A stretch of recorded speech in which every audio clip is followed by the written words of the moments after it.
Hmm, banyak yang nanya nih, Pak, kalau kami jadi ahli K3, harusnya ahli K3 umum ya teman-teman yang ahli K3 umum, apakah nih, misalkan terjadi kecelakaan di tempat kerja saya, apakah saya akan dipenjara? Penasaran kan? Simak video berikut ini.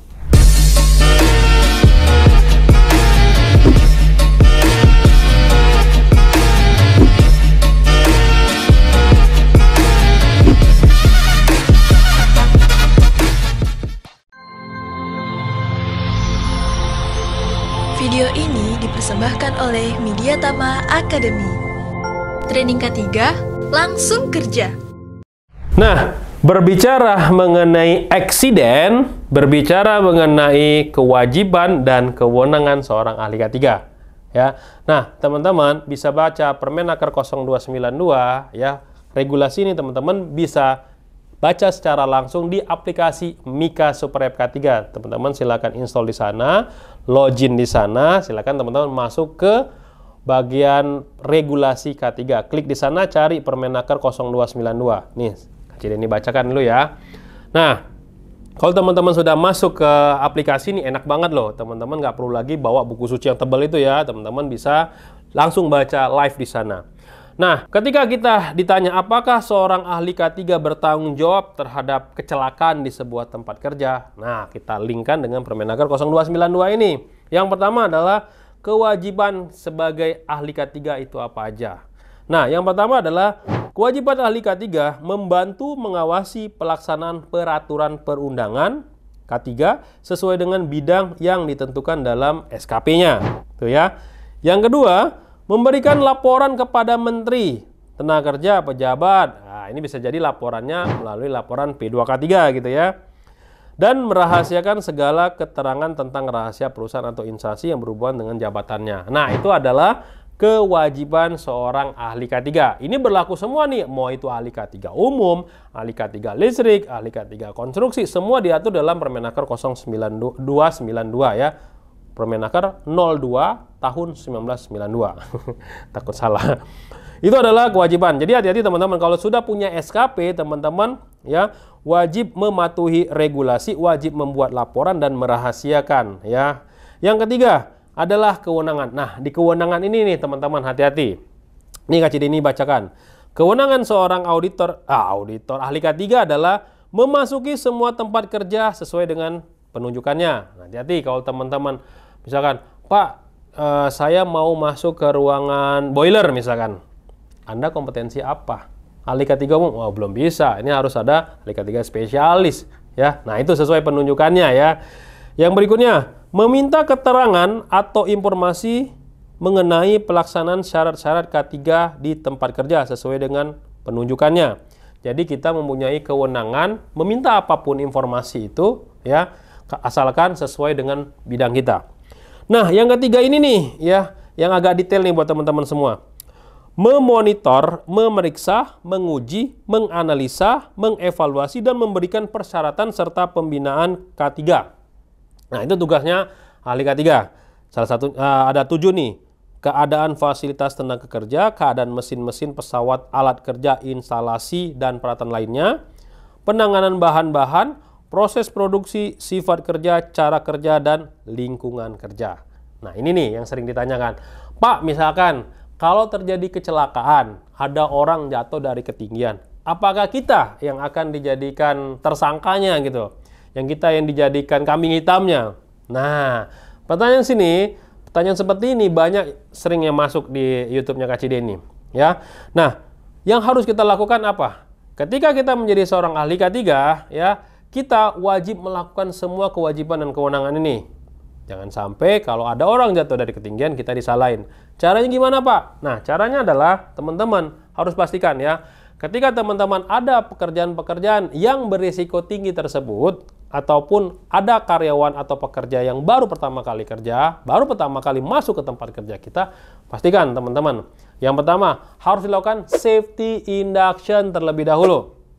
Ya, karena di safety induction tersebut kita akan bisa menyampaikan tuh mana tempat-tempat kerja yang boleh dimasukin, yang nggak boleh dimasukin, terus APD apa yang wajib digunakan gitu kan ya.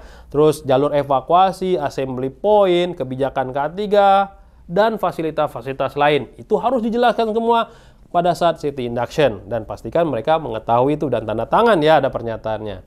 Yang kedua, ketika si pekerja itu masuk ke sebuah tempat kerja, dia kerja di bagian apa? Tanya tuh kalau dia adalah di bawah oleh vendor ya, oleh kontraktor, oleh subkon, misalkan dia seorang welder misalkan. Kita tanya, ini welder punya lisensi nggak? Ya. Ada lisensinya nggak nih? Ada izinnya nggak nih? Nah, ketika mau ditanyakan itu, teman-teman akan mintakan mana nih? Misalkan dibawa oleh vendor, mana nih pekerja ini lisensinya mana nih sebelum dia ngelas gitu ya.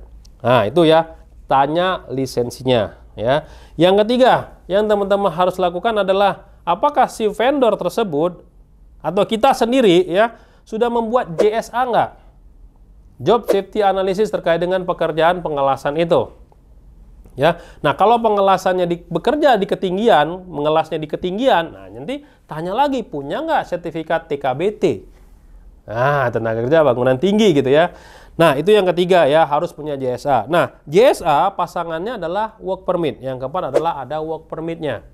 Ada nggak work permit, izin kerjanya? Nanti di izin kerja itu nanti akan kelihatan tuh syarat-syarat apa saja yang harus dipenuhi.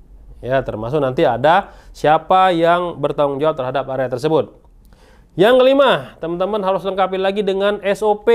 Ya, tanyain vendor tersebut atau kita sendiri punya nggak prosedur kerja bekerja di ketinggian, prosedur kerja pekerjaan panas. Itu penting. Ya, dan harus disosialisasikan. Dan si pekerja pun harus tahu tuh, ya, ada nggak SOP bekerja di ketinggian ataupun SOP pekerjaan panas itu. Ya, 5 tuh.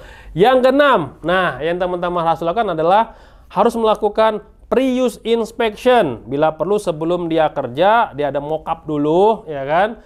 Kita harus tahu dulu, misalkan pengelasan dia menggunakan oksigen, asetilin, LPG, ya SOP tadi dijalankan nggak? Contoh misalkan berapa jarak ya antara tabung sama si pekerja tadi. Kenapa? Karena kalau dia terlalu dekat bisa meledak juga itu tabungnya, itu jaraknya ya. Yang kedua, regulatornya. Ya, ada nggak flashback arrestor? Ada nggak selangnya diinspeksi dulu? Dan si tabung gasnya tadi, apakah diikat nggak dengan rantai? Ya, karena itu sangat penting sekali ya. Dan berikutnya, apalagi Pak? Pastikan si pekerja tersebut sehat jasmani dan rohani. Nah, ini penting sekali bagi security ya, buat teman-teman yang di security, pastikan apakah pekerja yang semua bekerja tersebut semuanya dalam keadaan sehat ya. Dan yang terakhir adalah faktor dari kelelahan, faktor fatigue. Pastikan tempat kerja tersebut sesuai jam kerjanya. Karena kadang di sektor konstruksi ya, kadang melewati jam kerja. Seperti di video sebelumnya kan Kak Cid ini udah kasih tahu ya, 1 hari 8 jam, 1 minggu 40 jam ya. Untuk lembur 1 hari 4 jam, untuk 1 minggunya hanya 18 jam.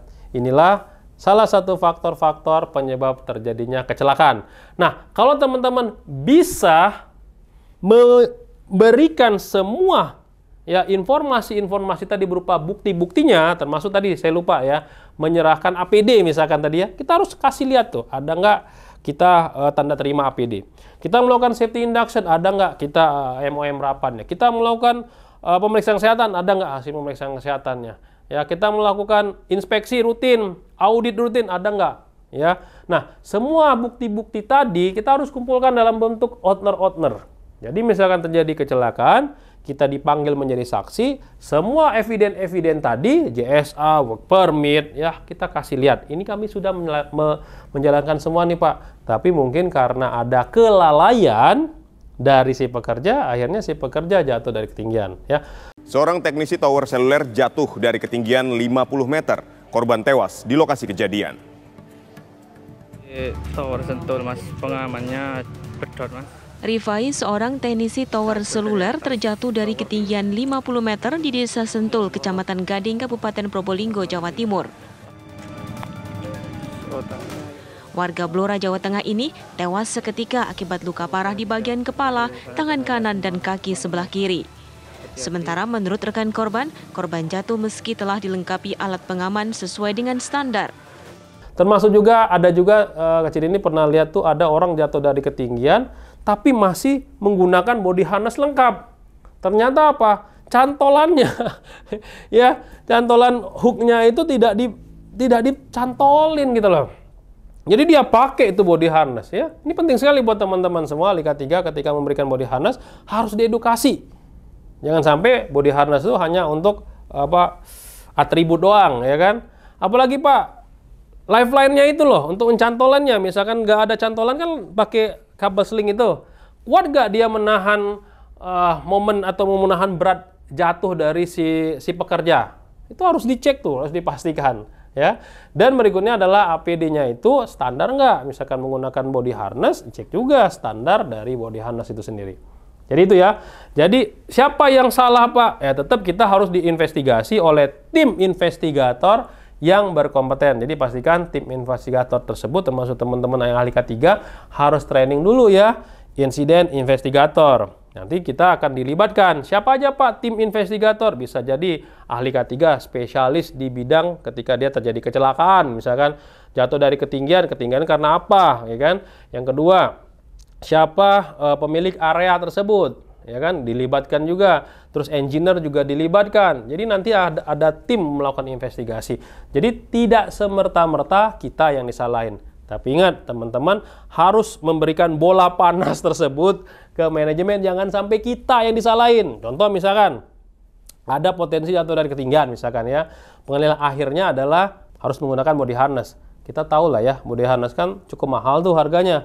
Kadang manajemen tuh berpikir, oh ini mahal nih gitu ya, nanti aja deh gitu ya. Nah disinilah kita harus memberikan edukasi bahwasannya kalau terjadi kecelakaan ruginya lebih parah lagi Pak, di stop kerjaan, blacklist dan lain sebagainya. Nah bola panas ini kita kasih ke manajemen melalui apa? Email ya. Nah saran saya silakan di email melalui pakai Gmail ya, jangan pakai email perusahaan jadi tembusan aja. Kenapa? Karena di Gmail itu akan ada tanggal, jam, menit, detik ya, akan ada informasi lengkap di sana.